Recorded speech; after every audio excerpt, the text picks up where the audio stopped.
हानाय दङब्ला बे सिजफायाराव जों मोननाय कार्ड आसाम सरकारनिफ्राय मोननाय कार्ड बे कार्डखौहाय जाहाथे नोंथांमोननि डकुमेन्टसजों जिर'क्स खालामनानै गाथिफानानै होयो आं बेखिनिखौनो दिनैहाय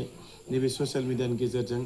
जोंनि बारग' एक्स एनडिबि फंबायफोरखौहाय सोरबा बाहागो लादोंब्ला देरहालांनो हादोंब्ला खारनो हादोंब्ला बेवहाय बेखौहाय सुजाबना होनो थाखाय आं खावलायदों। खुलुमबाय रायजो राजा नोंथांमोन। नैबे मोनसे भिडिअ'आ दाखालिनो इउनाइटेड फराम अफ एक्स एनडिबिनि सासे गोख्रों दैदेनगिरि थ'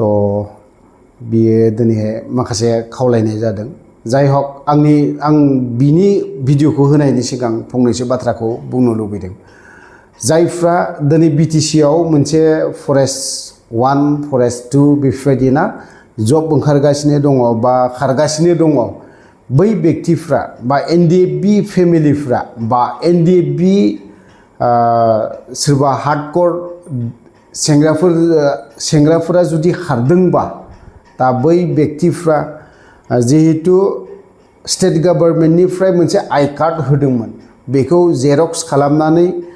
जि डकुमेन्ट्स होफागोन बै डकुमेन्ट्सआव थाबनानै जुदि होफायोब्ला साबसिन जागोन होननानै आं सानो। आरो लोगोसे जिहेतु सावरायग्रामोना जेब्ला इउपिपिएलनि सरकार सावरायग्राया इउपिपिएल सरकाराव दङमोन एमसिएलए महरै थ' बे समावहाय मोनसे सार्टिफिकेट होदोंमोन बिथांमोना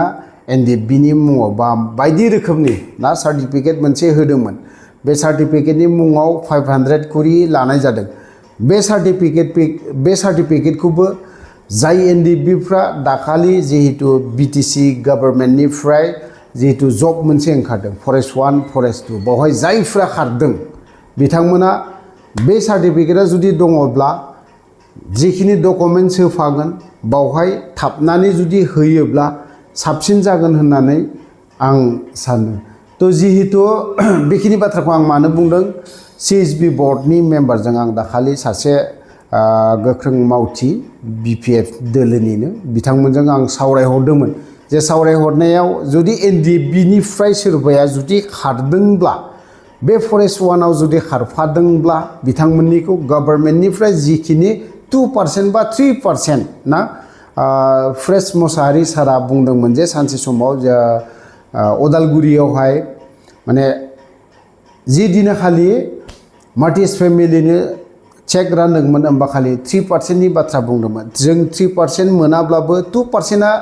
स्टेट गभर्नमेन्टनिफ्रायनो जानानै थाखानाय। थ' बे हिसाबै सिएसबि बर्डनि मेम्बारा सारमोनाबो बुंहरदों जे एनडिएफबिनिफ्राय जुदि सोरबा खारदोंब्ला आइ कार्डफोरखौ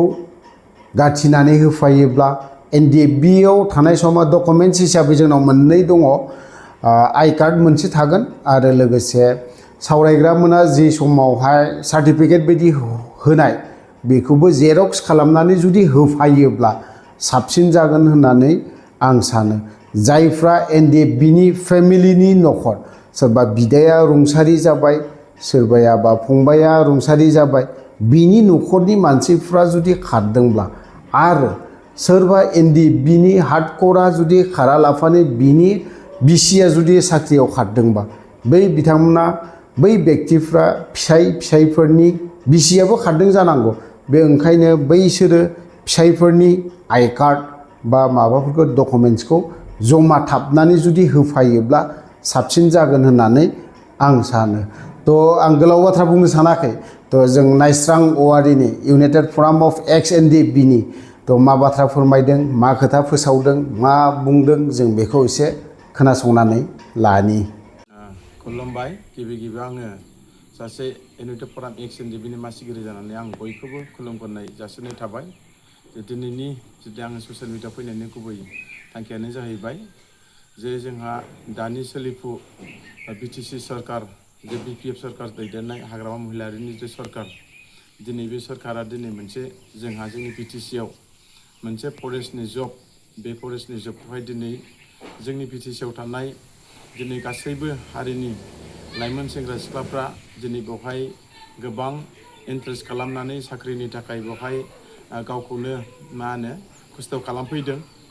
बेखौ नुनानै आङो इउनाइटेड फराम एक्स एनडिएफबिनि मासिगिरि जानानै आङो बिटिआर सरकारनि गिबियाव आं धन्यबाद जासिग्रोनाय थाबाय। आं दिनै बुंनो नागिरनाय बाथ्राया गुबै बाथ्राया जाबाय मा जे जोंनि बारग' एक्स एनडिबिफ्रा बे फरेस्टआव सोरबाफोर जुदि बाहागो लाहैनानै जुदि उइनारफोर जादोंब्ला बाहागो लाहैदोंब्ला आं बेखौनो खावलायनो लुबैदों जे नोंथांमोनहा जुदि मोजाङै मोजां गावनि थांखि बिथांखि सहैनो हाबायब्ला जोंनि आगोलाव सिसपार जानानै थांनाय जिहेतु माखासे गभर्नमेन्टनि प्रुफ आइ कार्ड दङमोन बे आइ कार्डफोरखौहाय जाहाथे नोंथांमोननि उइनार जानायावहाय जाहाथे बे जबावहाय बे कार्डआ बे सिनायथिया नोंथांमोननि एक्स एनडिबिनि बेयाव बाहागो लानाय फंबायफोरनि जिहेतु बेवहाय खामानि होयो मदद होदों जाहाथे बेखौ नुनानै जोंनि दानि बिटिसि सरकारनि जिहेतु बे खामानियाव मावनो होनानै बिथोन होजानाय सिएसपि बर्डनि सारमोनहा बा बिटिसि सरकारनि फरेस्टनि EM सारमोनहा दिनैहाय बे जोंनि सिसपेराव थानाय कार्डखौ नुयोब्ला जुदि बिथांमोना उइनार जानाय बिथांमोनखौ दिनैहाय अननानै हयथ' बिथांमोनहा बेहाय मदद खालामनो हागौ बे कार्डखौ नुयोब्ला बेनिखायनो जाहाथे सोरबाफोर जुदि जोंनि बारग' एक्स एनडिबिफ्रा खारनानै हानाय दङब्ला बे सिसपेराव जों मोननाय कार्ड आसाम सरकारनिफ्राय मोननाय कार्ड बे कार्डखौहाय जाहाथे नोंथांमोननि डकुमेन्ट्सजों जिर'स खालामनानै गाथिफानानै होयो आं बेखिनिखौनो दिनैहाय नैबे ससियेल मिडियानि गेजेरजों जोंनि बारग' एक्स एनडिबि फंबायफोरखौहाय सोरबा बाहागो लादोंब्ला देरहालांनो हादोंब्ला खारनो हादोंब्ला बेखौहाय सुजाबना होनो थाखाय आं खावलायदों मानो होनोब्ला दिनैहाय जोंनि बिटिसि सरकारा जोंनि एक्स एनडिबिनि माखासे दुखु खस्थ'खौ मोनथिगौ जाहाथे बे दुखु खस्थ'खौ मोनथिनाय हिसाबै बे प्रुफखौ मोननानै जाहाथे दानि जिहेतु डिपार्टमेन्ट हिसाबै साख्रि होनाय बेवहाय मदद होथों बा मदद मोनगोन बे कार्डजोंनो आं बेखिनिखौ मिजिंथिनानै नैबे ससियेल मिडियानि गेजेरजों आं खावलायहरनाय जाबाय थेंक इउ खुलुमबाय